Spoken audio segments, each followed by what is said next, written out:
Good evening, good morning, depending on where you are in the world. This is Coach Monroe, and I'm here to show you the free rent assistance program that is available right now for those of you guys who are based in the United States. This is in all 50 states, and we will be going through the qualifications needed in order for you to qualify for this specific program. And what you are going to want to do is make sure that you like this video, subscribe, and check the description box where I have listed the PDF file version of these slides so that you can navigate through the tools easily and refer to it on your own time. Thank you guys, and we're going to get started. So how much can you receive? Up to 12 months of back rent payments, 12 months of utility bills. They are covering your electricity, gas, home energy service, water, sewage, and trash removal. So your water, sewer, garbage is included in this. For anyone who is going through financial hardship and they can prove that with documentation, they are allotting up to an additional 3 months based off of your needs and if the funds are available in your local area. Now, what's super cool about it is they've also been assisting with internet and assistance for non-past due rent, depending on your situation and circumstance and depending on the funding available. So the internet assistance, it can be lenient in some places and then not so lenient in other places. So make sure that you inquire when you go through this process as well. Now, the eligibility checklist, these are a few things that you must answer yes to make sure that you completely qualify for this specific program. Now, the first one is that I am a renter. My household income meets the program's limits. Someone in the household qualified for unemployment or had a decrease in income or an increase in expenses due to COVID, okay? So someone in your household is at risk for housing instability or homelessness. So there are just a few qualifications to make sure that you do qualify for these rental assistance programs. These are the few. Make sure that you grab the PDF file so you don't miss out on these as well. Now, the income limits, we're going to cover those really quick. Household must have an income of less than 50% of the area's median income.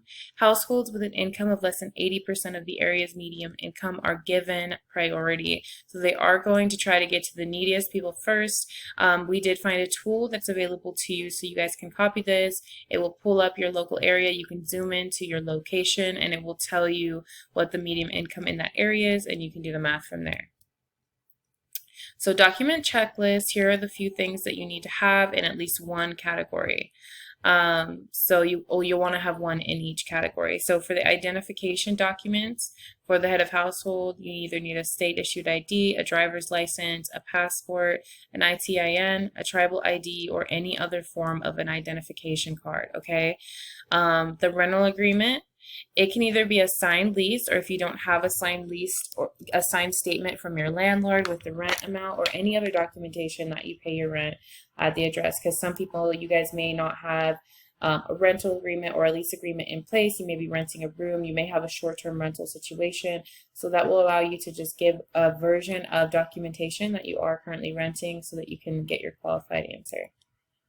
Now, for additional documentation that they are asking for, income eligibility documents for all adults in the household, a signed 1040 tax return document for the year 2020, or all W-2s and 1099s, or pay stubs and pay documents for the last 2 months.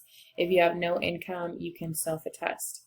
So past due rent certification, so if you have any statements or you have any documents from your landlord stating that you are past due on rent, please submit those. Past due rent statement, tenant ledger, or invoice from your landlord showing that you qualify for these certifications.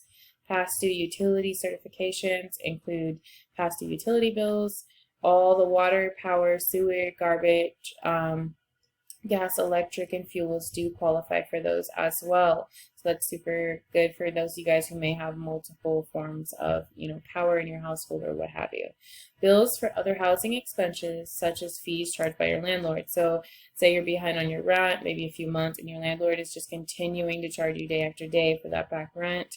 Those invoices essentially will qualify for forgiveness in this program as well. So here's how you apply. You visit this website on the Treasury's website. If you guys grab the PDF file in the comments of this video, you'll be able to get this link, click through it, and go straight, and you'll select your state in the drop down. Then you'll select your city if applicable, and then you'll fill out your area in the specific application.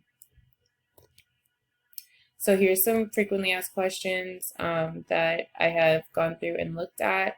If I receive assistance, do I have to pay it back? So the answer is no. The assistance is not a loan and does not have to be paid back by the tenant if the funds are used as approved. So if you get these funds, you have to use them for the expenses stated for the grant resource program, or it will not be approved, okay? If I receive assistance, will my other benefits like food stamps and housing assistance be impacted? Absolutely not. So that is amazing for those of you guys who may have just like a lot of stuff going on. That is freaking amazing. What if my landlord doesn't want to participate? In this case, the funds may be given directly to you depending on the area. Can I apply for rent help MN if I live with roommates? Yes, everyone living in the unit is considered part of the household and must apply together. Am I not okay? I am not past due on rent. Can I apply for utilities only? And yes, that is an option in most areas. So thank you guys. That was just a quick presentation. I didn't want to take too much time, but these do answer the majority of the questions. I'm so glad that they simplified this application. The first time that I saw this program, it was so difficult. I would send people to it and they would try and literally just give up because the functionality of it was not there. But now when you go to the site, it is super easy to use. I'm going to go ahead and minimize this screen really quick. And I am going to click on the site. So when you guys click on the website in the PDF file, this is what it looks like. We're on the U.S. Department of Treasury. I'm just going to go down really quick. So this kind of just goes through the information I just gave you, and then it does go by state. So if you guys are in one of my Facebook groups, you're probably in a state-specific Facebook group, you will be able to just click straight through to your portal. If you're coming from YouTube, you'll be getting the PDF, and it will explain how to get to this link that we're viewing right now, so you can just click on your state and go through the portal that way. Make sure that you grab your documents and get them together.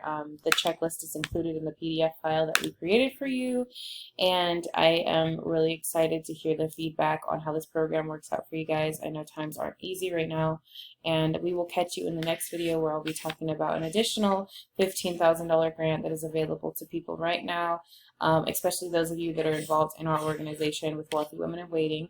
So please, like I said, like, subscribe, don't miss out. I'll be covering grants and loans and resources that are available to people as they have released these COVID funding options.